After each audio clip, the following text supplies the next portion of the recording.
The Clay That Chose to Change, a Zen tale on inner flexibility and growth. In a quiet monastery nestled among mist-kissed hills, where the mornings were wrapped in bird song and the evenings dissolved into the soft glow of lantern light, lived a wise old master. His presence was calm, like still water reflecting the sky, and his words carried the weight of timeless understanding. Around him gathered many disciples, some young and eager, others seasoned and serene, all drawn to the silent light he radiated. Among them was a young disciple named Kaito. His heart brimmed with questions, his soul restless in its search for truth. He practiced diligently, yet a certain heaviness lingered within, an unease, as though he were trying to bloom while holding tightly to the seed. One morning, as the sky shifted from indigo to gold, Kaito approached the master as he swept the courtyard. "Master," he asked with humility in his voice, "how can I truly progress in life? How do I become a better version of myself?" The master paused, lifting his gaze. For a long moment, he said nothing. Then, with a gentle smile, he replied, "Come, let us go to the marketplace." The request puzzled Kaito, but he obeyed. Together they descended from the monastery, walking through winding forest paths until the trees gave way to the hum of village life. The marketplace was alive with movement, vendors calling out, children weaving between stalls, the scent of spices and incense mingling in the air. The master walked slowly, as though listening to something beneath the noise. Then, without a word, he stopped before a small pottery stall. There sat an old potter, hunched over his wheel, his hands steady as the earth spun beneath his touch. A lump of clay turned and twisted, gradually becoming a graceful pot.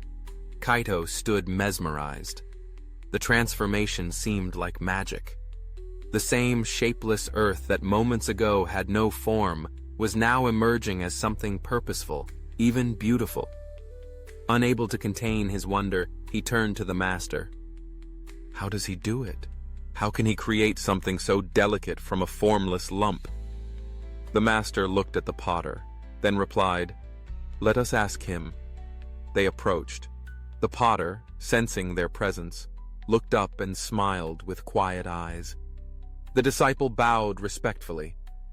"Kind sir," he asked, "how do you turn clay into such beauty?" The potter wiped his hands on his apron and said, "Ah, it is not only my skill. The secret lies in the clay itself. When the clay is soft, when it is willing to be shaped, then I can mold it into whatever it is meant to become. But if it is hard and resistant, even the most skillful hands cannot change it." He turned back to his work, and the wheel spun again. The words struck Kaito like a gentle gong ringing in a temple. His eyes remained on the potter, but his heart turned inward. As they walked back through the market, the master broke the silence. "You asked how to progress in life," he said. "The potter answered for both of us." Kaito looked up. "We are not so different from clay," the master continued. "When we are soft, open to learning, willing to let go of our shape, then life, like the potter's hands, can form us into something greater than we imagined. But when we cling to who we think we are, when we resist change, even wisdom cannot enter." They walked in silence again. This time it was not awkward. It was full. Back at the monastery, Kaito sat alone under the Bodhi tree. His thoughts swirled like leaves in the wind and slowly began to settle. He saw now how often he had clung to pride, to fixed ideas of who he should be. He had sought growth without releasing resistance. He had wanted transformation while remaining unmoved. From that day, he practiced differently. When challenges came, he stopped resisting them. Instead, he asked, "What is life trying to shape me into?" When discomfort stirred in meditation, he did not flee. He softened. When feedback felt sharp, he listened more deeply. And with every step, something in him began to shift, quietly, slowly, like clay turning under unseen hands. Years passed. The disciple became serene, not because his life was easy, but because he no longer demanded that it be. He had learned to yield, not in weakness, but in wisdom. The world still turned, and with it, he allowed himself to turn too. If you were to visit the monastery now, you might see him sweeping the courtyard at dawn, just as his master once did.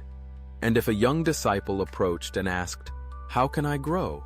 he might smile gently and reply, "Go watch a potter at his wheel." Just as clay finds its form only when it softens, our lives begin to take shape when we stop clinging to certainty. Change is not a threat. It is the touch of the potter's hand, guiding us to become what we were always meant to be. Resistance is the refusal to evolve. But surrender, not passive, but attentive, opens the doorway to transformation. Life is always spinning, like the potter's wheel. Whether we emerge as a cracked vessel or a graceful jar depends not on life's rhythm, but on our willingness to be shaped.